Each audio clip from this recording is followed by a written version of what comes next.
পায়েল বেরা এবং পায়েল বেরা উত্তরীয়। হাই, আমি অঙ্কিতা। তোমরা সবাই কেমন আছো? আশা করছি সবাই খুব ভালো আছো। Welcome my daily blog. তোমরা দেখতেই পাচ্ছ আমি প্রথমে স্টেজে উঠে গেছি। কেন উঠলাম, কী করলাম, ভিডিওটি স্কিপ না করে পুরো ভিডিও দেখতে থাকো।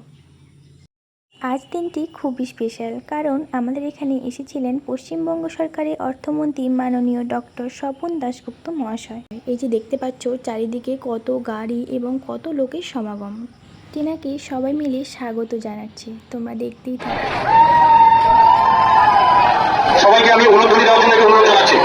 সবাইকে উলুধ্বনি দেওয়ার জন্য স্বপন দাশগুপ্ত স্বাগতম, স্বপন দাশগুপ্ত স্বাগতম, স্বপন দাশগুপ্ত মহাশয় স্বাগতম, স্বপন দাশগুপ্ত মহাশয় স্বাগতম, পদ্মভূষণ স্বপন দাশগুপ্ত মহাশয় স্বাগতম।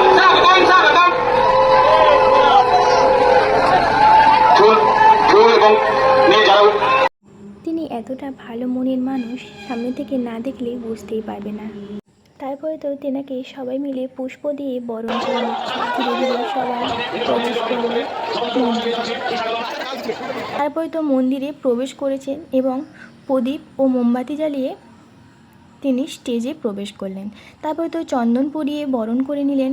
তারপরে তো আমার নাম অ্যানাউন্স করলো। তারপরে তো আমি স্টেজে উঠে গেলাম। তারপরে কী করলাম দেখতে থাকো।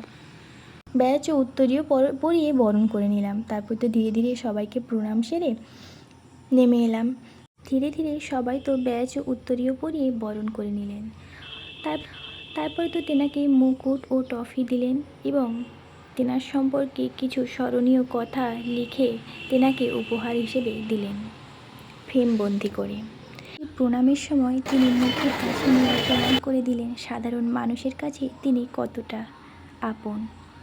তারপরে তো 108টা পদ্মফুল দিয়ে সবাই বরণ করে নিলাম। কত লোকের সমাগম তোমরা দেখতেই পাচ্ছ তেনাকে স্বাগতম জানানোর জন্য। তো শুনে নিই তেনার কিছু কথা। মাথা উঁচু করে দাঁড়াতে পারছেন। মোদীজি বলে গেছেন, আমি বলছি না, উনি বলে গেছেন যে সবই আমরা মানতে পারি, কিন্তু তাদের হিসেবটা আমরা চোকাবো। অনুষ্ঠান সেরেই তেনাকে এবার বিদায় দেওয়ার পালা। অনুষ্ঠান তো সব শেষ হয়ে গেছে। তারপরে তো তিনি গাড়িতে উঠে এবার চলে যাবেন। চারিদিকে সব শুনশান হয়ে গেল। একদিনের এই আনন্দ মুহূর্তের মধ্যেই শেষ হয়ে গেল। তারপরে তো আমরা সবাই মিলে চলে গেলাম ধাবাতে একটু খাওয়া দাওয়া করে।